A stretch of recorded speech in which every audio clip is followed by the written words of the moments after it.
5ই August ঘটাইছে কালো শক্তি, সেই কালো শক্তির নাম হলো জামাত ইসলাম।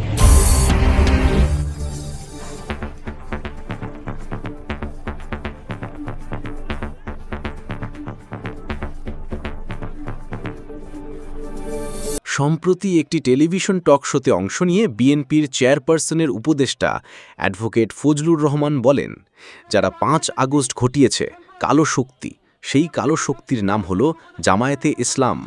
তাদের যে অগ্রগামী শক্তি তার নাম হইল ইসলামী ছাত্র শিবির।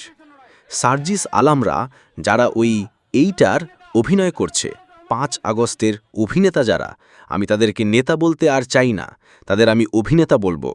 জুলাই আগস্ট গণ অভ্যুত্থান নিয়ে ক্রমাগত এমন বিতর্কিত ও বিভ্রান্তিকর মন্তব্য করার কারণে তাকে কারণ দর্শানোর নোটিশ দেওয়া হয়েছে। রোববার 24 আগস্ট বিএনপির কেন্দ্রীয় দপ্তর থেকে তাকে এই কারণ দর্শানোর নোটিশ পাঠানো হয়। সূত্র ইত্তেফাক।